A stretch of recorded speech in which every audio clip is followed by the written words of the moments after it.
Ezequiel 37, versículo 1. Glória a Deus, amém? Ô gente, pelo amor de Deus, amém? Lembra que a gente já conversou sobre isso, né? Toda terça-feira a mesma conversa, gente. Vamos lá. Aprenda a desfrutar, a participar do culto, em nome de Jesus. A Almeida Corrigida e Fiel. Então vamos na Almeida Corrigida e Fiel. 37:1. Veio sobre mim a mão do Senhor, e Ele me fez sair no Espírito do Senhor, e me pôs no meio de um vale que estava cheio de ossos. 2. E me fez passar em volta deles, e eis que eram muito numerosos sobre a face do vale, e eis que estavam sequíssimos. E me disse: filho do homem, porventura viverão estes ossos? E eu disse: Senhor Deus, tu o sabes. Então me disse: profetiza sobre estes ossos, e dize-lhes: ossos secos, ouvi a palavra do Senhor. Amém? Pode se assentar, por favor, em nome de Jesus. Obrigado, querido.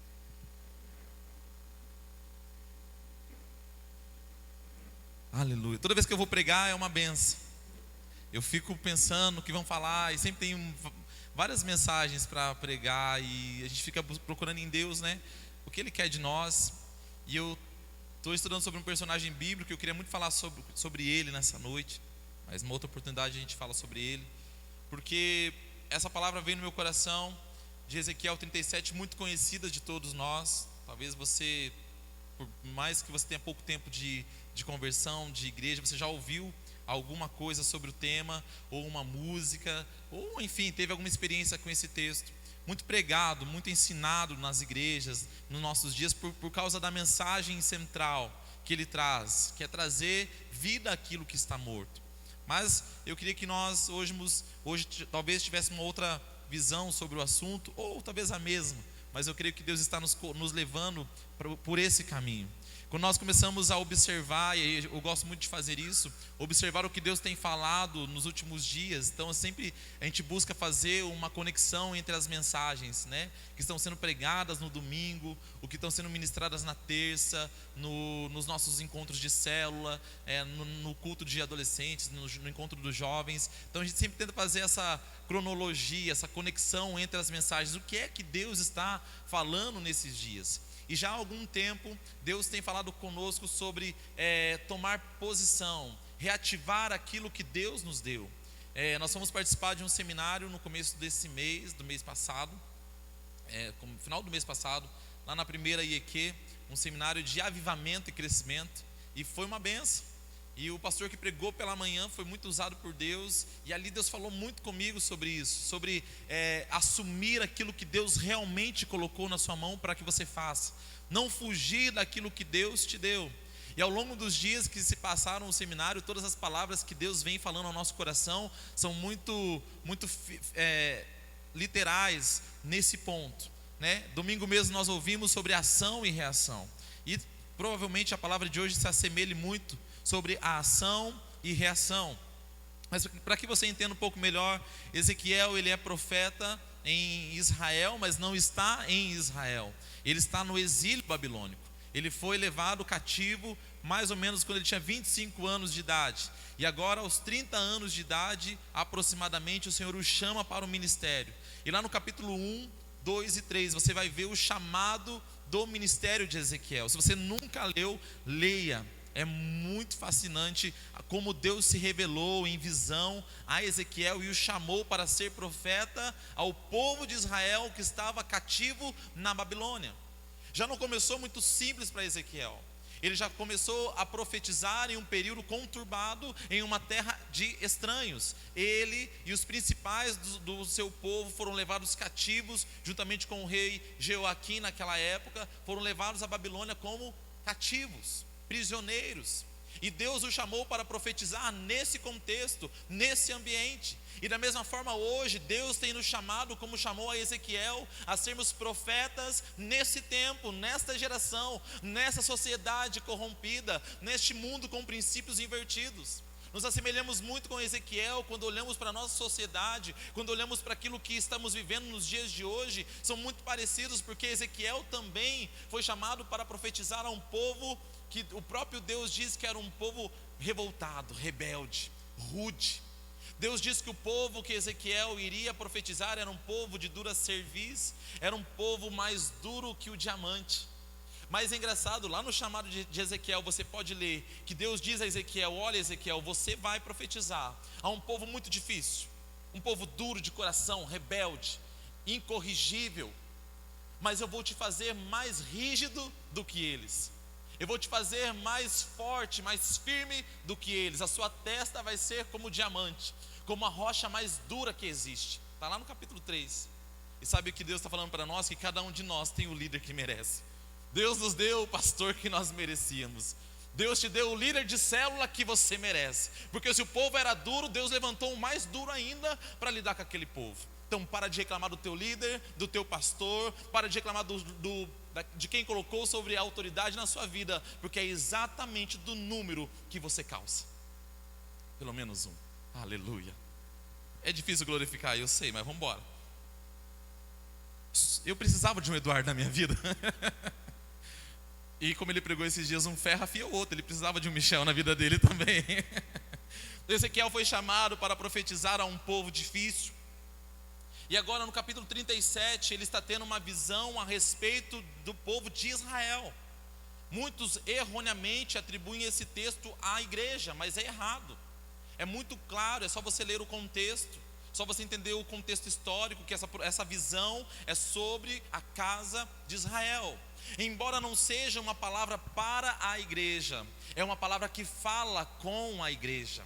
A igreja ela não pode ser comparada a um vale de ossos secos, porque a palavra diz que a igreja é o corpo de Cristo, onde Cristo é o cabeça da igreja, então não pode estar morto.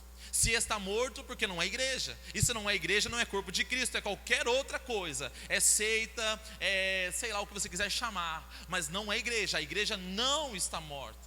Porém, o princípio da visão, a ideia da visão, nós podemos aplicar em nossas vidas, porque todos nós já passamos, vamos passar, ou estamos em um vale. E é interessante que Deus, no começo do capítulo 37, diz que a mão do Senhor veio sobre Ezequiel e o levou e o colocou no meio de um vale de ossos secos. E nós rejeitamos os vales, nós rejeitamos os desertos, nós rejeitamos as lutas, porque nos doem tanto, nos causam tanto sofrimento. Mas quantas vezes não foi a própria mão do Senhor que nos permitiu passar? Não foi a própria mão do Senhor que nos levou e nos deixou no meio de um vale de ossos secos? A mão do Senhor muitas vezes nos leva em caminhos tortuosos, em caminhos difíceis, porque Ele precisa nos levar a lugares onde nós vamos experimentar o sobrenatural. O extraordinário só acontece no ordinário. Ele é um homem de Deus, ele é chamado pelo Senhor, e agora ele está em um local onde o próprio Senhor o levou. Mas ele tem um diferencial, porque ele sabe que quem o levou àquele lugar foi a mão do Senhor. E nós precisamos ter essa convicção, meu querido. Você precisa ter essa convicção, que se a mão do Senhor está contigo, até mesmo num vale de ossos secos, ali é o melhor lugar para se estar. Agora, se a mão do Senhor não está com você, você pode estar na melhor multinacional do Brasil, trabalhando, sendo o encarregado, o sênior, sendo, sei lá, qualquer cargo de autoridade. Se a mão do Senhor não estiver com você, esse lugar não vai ser bênção. É melhor estar num vale de ossos secos com a mão do Senhor ao meu favor, do que em qualquer outro lugar sem ela. É interessante que Deus o coloca no meio de um vale, no meio do vale. No meio do vale ele tinha toda a visão ampla daquele lugar, um lugar grande, um lugar vasto. Deus colocou ele ali e o faz ver aquela situação, e não foi uma visão bonita ou agradável, um monte de ossos secos, velhos. Não foi algo agradável aos olhos. Então tem horas que Deus nos permite estar no meio de vales. Deus nos permite ver coisas que nós não gostaríamos de ver. Mas se nós se nós rejeitamos a visão que muitas vezes Deus nos dá, e é uma visão dura, se nós rejeitamos esta visão, nós também podemos estar rejeitando ou retardando o extraordinário de Deus em nossas vidas, porque se Ezequiel não visse aquele vale de ossos secos, ele também não veria o exército que se levanta no final.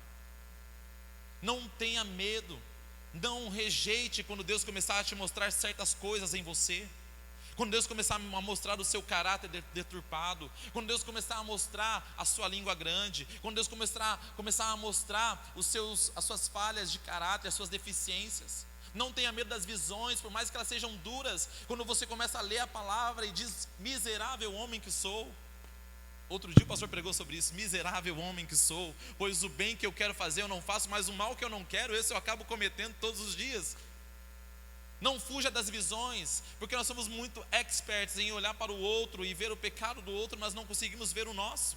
Mas quando nós paramos diante da palavra do Senhor, o próprio Tiago diz que ela é como um espelho. Ela reflete nossos erros, ela reflete aquilo que precisa ser melhorado em nós, ela reflete o quão miserável nós somos. A pregação do pastor sobre o miserável homem que sou, nós apanhamos tanto, gente, que eu não sabia nem como ir embora depois. Fui no carro, falei com a galera: gente do céu, o que a gente fez hoje para Deus? Porque foi tão terrível. A Michelle falou assim: eu sou uma péssima cristã, eu tive vergonha durante a mensagem.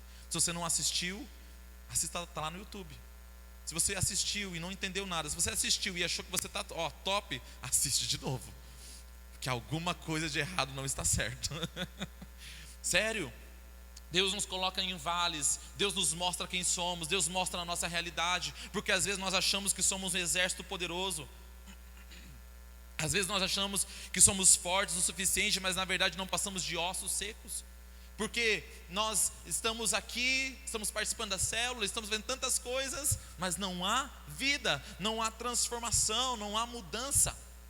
Deus não colocou apenas ele no meio do vale de ossos secos, mas Deus o fez andar por meio do vale. Está lá no capítulo que nós lemos: e me fez passar pelo vale. Outras versões dizem: me fez andar de um lado para o outro.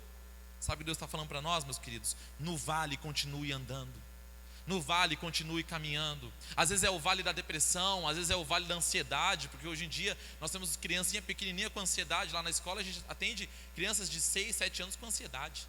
Às vezes é o vale do desemprego, é o vale da crise financeira, é o vale existencial: quem eu sou, o que eu vim fazer aqui, qual é o meu propósito. Quando estiver no vale, não fique parado.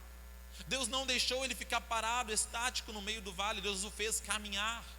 Aprenda a continuar caminhando mesmo em meio aos vales, mesmo em meio às dificuldades, porque quem para no meio do vale morre. Quem para no meio da dificuldade acaba sucumbindo. O casamento não está bem, não vou no culto. O pastor, não sei o que, eu não vou hoje. Mas daí domingo eu já não venho. Aí na célula eu já faltei essa semana. Aí semana que vem eu tenho compromisso. Ou semana que vem vai estar chovendo, ou vai estar um calor de 40 graus, porque Curitiba a gente nunca sabe o dia de amanhã. Se você parar no vale, você vai morrer. No vale continue caminhando, no vale continue fazendo aquilo que Deus te deu para fazer. No vale continue servindo. Eu vou parar porque eu estou desempregado, eu vou sair do diaconato, eu vou sair da célula. Não está funcionando, não está indo para frente. Continue caminhando. Eu estou no vale, mas eu estou caminhando. Eu estou vendo ossos secos, mas eu continuo caminhando. Eu estou aqui num lugar difícil, é um momento difícil que eu estou vivendo, mas eu sei que foi a mão do Senhor que me trouxe até aqui, e Ele não vai me abandonar. Perceba que Deus o levou ao vale, mas não o abandonou no vale. A palavra diz: a mão do Senhor me levou, me deixou lá, mas não me abandonou. Tenha certeza que o Senhor não te abandona no meio das dificuldades. Tenha certeza que o Senhor não te abandona nos vales que você vai passar, que você está passando. Ele fica naquele lugar e ele anda por aquele lugar, observando o que estava ao seu redor. O cenário que ele via era caótico, era de morte. Não tinha vida. Em lugar nenhum que ele olhasse, não tinha vida. Tem horas que nós olhamos para nós mesmos e dizemos: não tem vida mais. Não tem vida mais para o meu casamento, não tem vida mais para o meu ministério, não tem vida mais para a minha empresa, para a minha vida profissional. Eu já estou tão velho para fazer uma faculdade, já estou tão cansado para começar tudo de novo. Eu estudar novamente, eu já fiz tantas coisas, será que eu dou conta? Achamos que está tudo morto. Mas continue andando, caminhando. Não negue o cenário caótico que muitas vezes está ao seu redor, porque é nesse cenário em que Deus vai manifestar a sua glória. Deus pergunta a Ezequiel: estes ossos podem reviver? esses ossos podem voltar à vida? E ele diz: tu sabes, Senhor. Ele pega toda a responsabilidade e lança diante do Senhor. Aprenda a fazer isso. Você agora vai ser líder de célula. Tu sabes, Senhor. Você agora vai ser chamado para ser um líder de departamento, um líder de ministério. Você foi chamado para fazer ITQ. Cadê a galera do ITQ? Uma louca lá, Deus abençoe sua vida, o Senhor é contigo. Aleluia, 3. Tem mais lá que eu sei? Levanta a mão que eu sei. Isso aí, eu sei teu nome. Eu vou aí falar com você depois, né? Você vai viver isso, você vai passar por isso. Eu vou fazer, Senhor, tu sabes. Ele devolve toda a responsabilidade ao Senhor. Aprenda a devolver ao Senhor, a colocar nas mãos do Senhor aquilo que não te cabe. Fazer o teu filho voltar para os caminhos de Jesus, você não pode fazer isso. Você pode orar. Se você criou ele na igreja, ensinou o caminho, ensinou a palavra e ele se desviou, agora só te cabe orar. O Senhor sabe e vai acontecer. O teu ministério está tão difícil, parece que não engrena, parece que não vai, está todo mundo correndo e eu estou aqui atrofiado. Mas o Senhor sabe, talvez não é o meu tempo. E nós temos que aprender, meus queridos, que nós não estamos em uma competição. Eu não estou em uma competição com você, nem você está comigo. Mas porque o fulano fez isso, o fulano fez aquilo outro. Glória a Deus pela vida dele, é o plano de Deus para a vida dele. Mas eu tenho o meu tempo, eu tenho as promessas que Deus fez para mim, e eu sei que Ele está no controle. Se na vida do outro já começou a acontecer, glória a Deus, vamos celebrar, vamos fazer festa, vamos nos regozijar, porque um dia vai chegar a minha hora, um dia vai chegar o meu tempo. Eu gosto muito da palavra quando eles estão escolhendo o substituto de Judas, né? Judas morreu, tirou sua própria vida, matou-se, coitadinho, e aí ficou um lugar vago.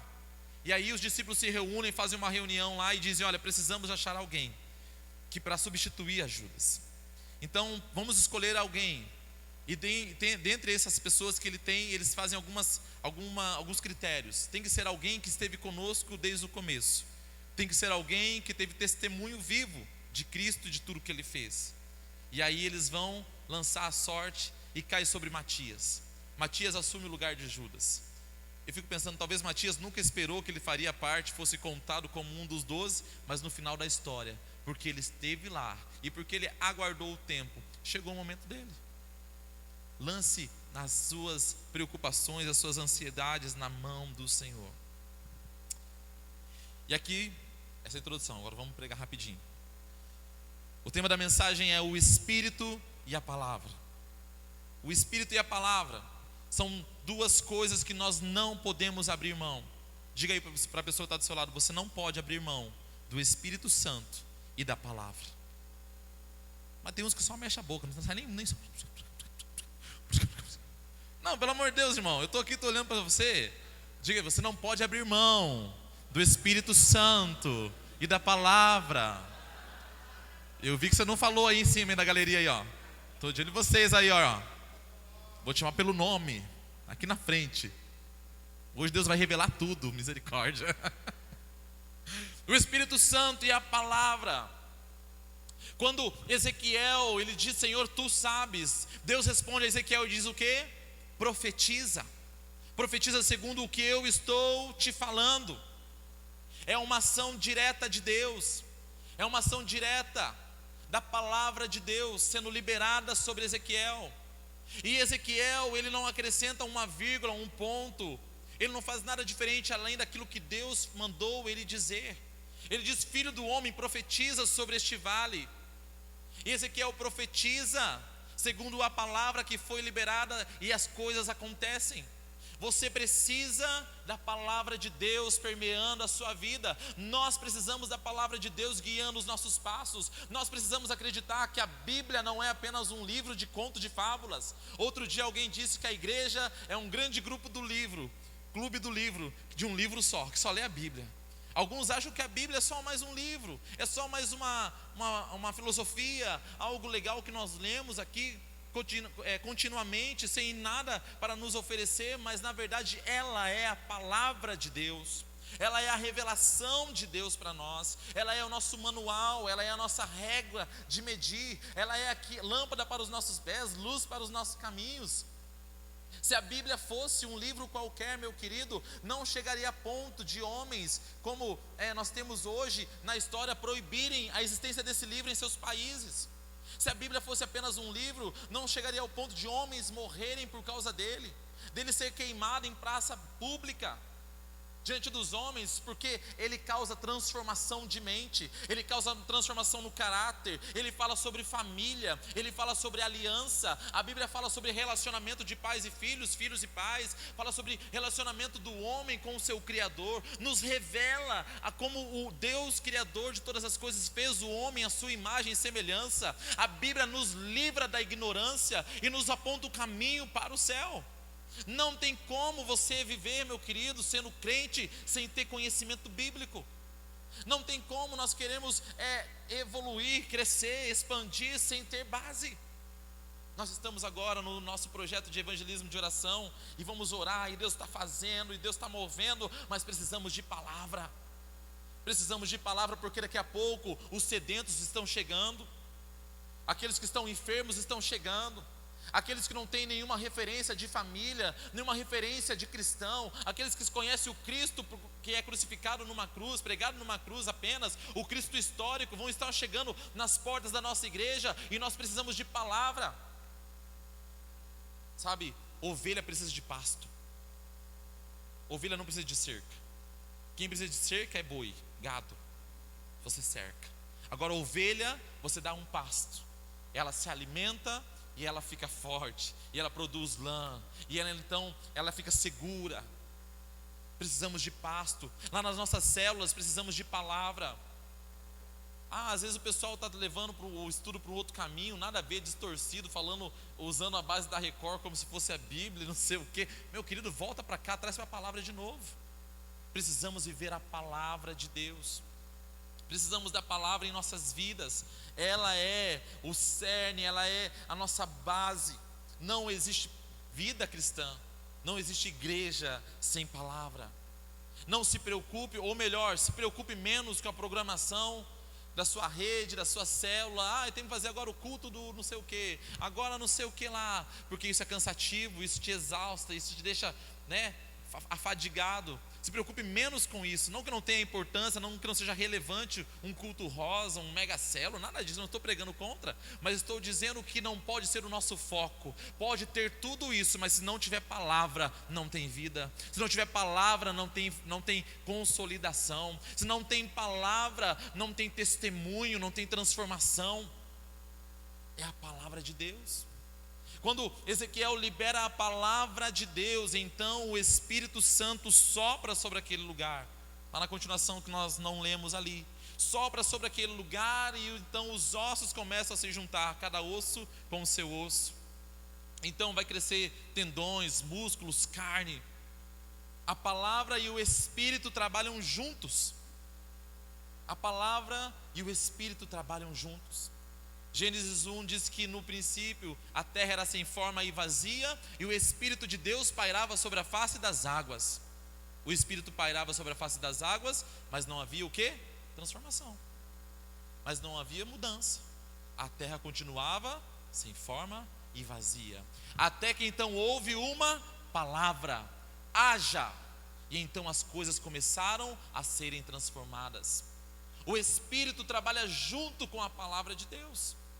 É Ele quem convence o homem do pecado, da justiça e do juízo. Não é você, não são seus feitos, não são as nossas obras. É o Espírito Santo junto com a palavra. Agora nós estamos evangelizando, estamos aí orando, nosso propósito, glória a Deus. E aí, o que eu vou falar, o que eu vou fazer, como é que eu vou fazer quando vai ter o culto? Meu Deus, eu estou preocupado com o culto, eu vou ter que pregar, eu vou ter que fazer uma coisa, é meia hora só, mas como vai ser?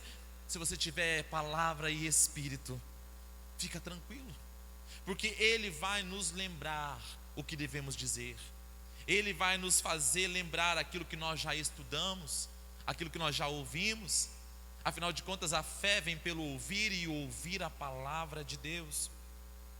É interessante que a palavra que foi liberada sobre o vale de ossos secos é uma palavra organizada. É uma palavra que delineou como as coisas iriam acontecer. Deus diz a Ezequiel: profetiza e vai haver tendões, músculos e carne. A palavra, ela nos organiza. A palavra, ela nos prepara para o amanhã. Porque se amanhã for um dia bom, glória a Deus, esse é o dia que o Senhor fez por nós, alegremo-nos nele. Mas se amanhã for um dia difícil, a palavra também diz: estejam, pois, revestidos de toda a armadura de Deus, para que possam resistir no dia mau. A palavra nos prepara para o dia de amanhã. A palavra nos ajuda nas nossas emoções. Não andeis ansiosos por coisa alguma, quanto ao que comer, ao que beber, ao que vestir. Não é o corpo mais do que a vida? A palavra.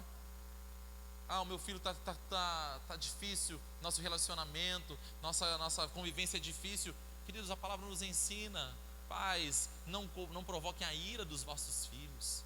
Filhos, honrem os vossos pais.